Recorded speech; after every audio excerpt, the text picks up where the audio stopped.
बिस्मिल्लाहिर्रहमानिर्रहीम, अस्सलाम वालेकुम। वो समंदरी जहाज जिसके बारे में ये कहा जाता था कि ये कभी भी डूब नहीं सकता, मगर ऐसा क्या हुआ जब टाइटैनिक समंदर में उतरा तो उसके चंद ही घंटों बाद समंदर की गहराई के अंदर वो गर्क हो गया। बल्कि इस हादसे में तकरीबन 1500 लोग जान की बाजी हार गए। दोस्तों, आज से ठीक 111 साल पहले टाइटैनिक -2 टेम्परेचर एक सर्द अंधेरी रात में आइसबर्ग से टकरा गया था।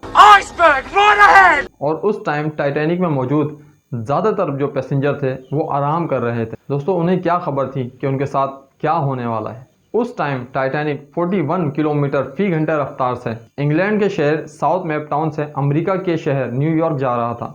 बस सिर्फ 3 घंटे के अंदर 1912 में 14 और 15 अप्रैल की दरमियानी रात में टाइटैनिक एक गहरे समंदर में डूब गया था। दोस्तों, आज 111 साल गुजरने के बाद भी इसे सबसे बड़ा टाइटैनिक को समुद्री हादसा समझा जाता है। एक्सीडेंट के बाद ये टाइटैनिक जहाज कनाडा से 650 किलोमीटर के फासले पर 3843 मीटर की गहराई में इसके 2 टुकड़े हो गए थे और दोनों हिस्से एक दूसरे से अलग होकर 800 मीटर के फासले पर गिरे। दोस्तों, 111 साल गुजरने के बाद भी इस एक्सीडेंट के बारे में एक मिस्ट्री छुपी हुई है। इस बड़े समुद्री जहाज के बारे में ये कहा जाता था कि ये डूब नहीं सकता। दोस्तों, ओशन इंजीनियरिंग के प्रोफेसर अलेक्जेंडर डी कहते हैं कि इंजीनियरिंग के लिहाज से ये पहला समुद्री जहाज था कि जिसमें कई वाटर टाइट कंपार्टमेंट बनाए गए थे। अगर जहाज का रूम पानी से भर भी जाए तो दूसरे रूम तक पानी नहीं आ सकता था। इस टाइटैनिक को बनाते टाइम उस वक्त काफ़ी चैलेंजेस का सामना था कि जहाज की हाइट का मेजरमेंट करना। दोस्तों, यहाँ तक अंदाज़ा लगाया गया कि समंदर में तूफान की सूरत में पानी जहाज की छत की हाइट तक नहीं पहुँच सकेगा, क्योंकि उन्होंने सेफ्टी के लिए जहाज की छत पर महफूज कंपार्टमेंट भी बनाए थे। लेकिन उस टाइम किसी ने भी आइसबर्ग के माउंटेन से इतना ज़बरदस्त टकराने के बारे में सोचा भी नहीं होगा। दोस्तों, माहिरीन का कहना है कि माउंटेन से टकराव इतना ज़ोरदार था कि टाइटैनिक के मेन बॉडी आधे हिस्से की लंबाई तक डैमेज हो गई थी और इसी वजह से पानी डेक तक पहुंच गया था और इसके बाद टाइटैनिक में पानी भरना शुरू हो गया। और दोस्तों, इस सिचुएशन में रेस्क्यू करना बहुत ज़्यादा मुश्किल हो जाता है, क्योंकि आप पानी को निकालने के लिए जहाज़ में मौजूद तमाम पंप्स को स्टार्ट तो कर सकते हैं, आप उस टाइम हर तरह की कोशिश भी कर सकते हैं, लेकिन जिस रफ्तार से पानी अंदर दाखिल होता है उसी तेज़ी के साथ आप पानी को वापस बाहर नहीं फेंक सकते। और टाइटैनिक को इस तरह डिज़ाइन किया गया था कि वो डूब नहीं सकता था। और इसकी वजह यह थी कि बहुत से सेलर्स बनाए गए थे जो वाटर टाइल्स वाल से बने थे और इनमें पानी दाखिल नहीं हो सकता था। अगर जहाज में पानी दाखिल हो भी जाए तो इस सूरत में भी पानी इन सेलर्स और कंपार्टमेंट में दाखिल नहीं हो सकता था। लेकिन आइसबर्ग के साथ टकराने से टाइटैनिक को कुछ ज़्यादा ही नुकसान पहुंचा था और वाटर टाइट कंपार्टमेंट की जो लेयर थी, जो दीवारें थी, वो तबाह हो गई थी। बताया जाता है कि उस टाइम आइसबर्ग के साथ टकराने से टाइटैनिक में काफ़ी चेंजिंग आई थी, क्योंकि टाइटैनिक के जो दरवाजे थे वो तक बंद नहीं हो रहे थे और जाम हो गए थे। टाइटैनिक को उस दौर में खालिस स्टील से बनाया गया था, लेकिन उस टाइम का स्टील आज के फौलाद की तरह मजबूत नहीं था।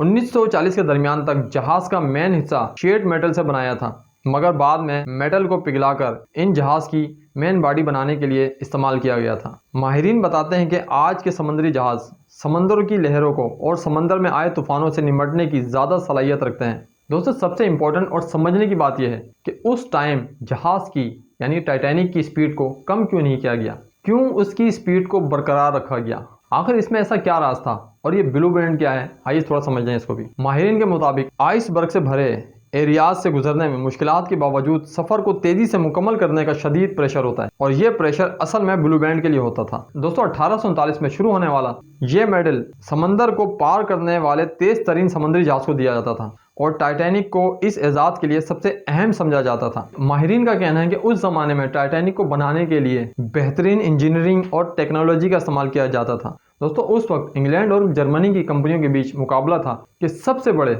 और तेज तरीन समुद्री जहाज बनाए और इसकी जीत हासिल करने के लिए किसी भी समुद्री जहाज का पहला सफ़र सबसे अहम समझा जाता था और सबसे बड़े और तेज तरीन समुद्री जहाज को सरकार की तरफ से ये ब्लू बैंड मिल जाता था। दोस्तों, इसी वजह से टाइटैनिक ने भी तेज़ रफ्तार हासिल करने की कोशिश की और ये एक्सीडेंट हुआ। दोस्तों, जो लोग जिंदा बच गए उनका कहना है कि टाइटैनिक के कैप्टन को आइसबर्ग के एरिया के बारे में इत्तला भी दी गई थी, लेकिन कैप्टन ने जहाज की स्पीड कम नहीं की क्योंकि वो तेज़ रफ्तारी से समंदर को पार करने की कोशिश में लगे थे।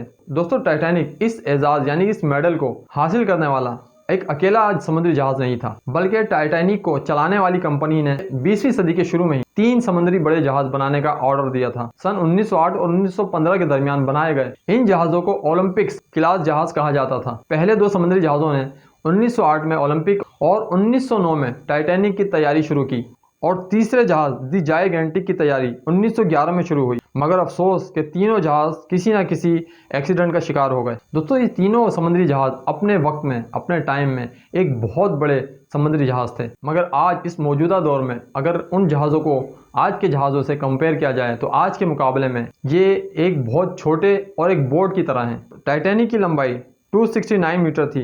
दोस्तों, जहाज में काम करने वाले लेबर और पैसेंजरों के साथ 3300 लोगों तक की जगह थी। मगर आज का सबसे बड़ा समुद्री जहाज वंडर ऑफ द सी है और इसकी लंबाई 362 मीटर है और इस जहाज पर काम करने वाली जो लेबर है वो 2300 लोगों की है और इस जहाज पर 7000 लोग सफ़र कर सकते हैं। दोस्तों, टाइटैनिक एक्सीडेंट में तकरीबन 1500 लोग मारे गए और इस एक्सीडेंट के बाद समुद्री जहाज़ों की हिफाजत के लिए एक रडार बनाने की तैयारी शुरू की गई, क्योंकि रडार का इस्तेमाल दूसरी आलमी जंग के बाद ही शुरू हुआ था। इससे पहले एक शख्स को जहाज़ की हाइट पर बिठाया जाता था, जहां से वो सामने मौजूद आइसबर्ग और दूसरी चीज़ों के बारे में अलर्ट करता था। और उस वक्त ये तरीका ठीक नहीं था कि जब जहाज़ तेज़ रफ्तारी से चल रहा हो, तेज़ स्पीड से जा रहा हो। और टाइटैनिक के एक्सीडेंट में ज़्यादातर लोग इसलिए भी मारे गए कि इनके लिए लाइफ बोट्स नहीं थी। ये जहाज़ कभी नहीं डूब सकता, इस यकीन के साथ टाइटैनिक में लाइफ बोट्स बहुत कम तादाद में रखी गई थी। दोस्तों, माहिरीन का कहना है कि टाइटैनिक एक्सीडेंट समुद्री जहाज़ों की हिफाजत के हवाले से एक इम्पॉर्टेंट माइलस्टोन हाथ साबित हुआ है। आज के मौजूदा दौर में आइसबर्ग या सामने से आने वाली हर चीज़ का पता लगा सकते हैं। आज के समुद्री मैप के मुताबिक सब कुछ एक नई जदीद टेक्नोलॉजी के हिसाब से है। उम्मीद करता हूँ कि ये वीडियो आपको ज़रूर पसंद आई होगी। अपनी राय और कमेंट्स का ज़रूर इज़हार करें। अपना बहुत ख्याल रखें। पाकिस्तान जिंदाबाद।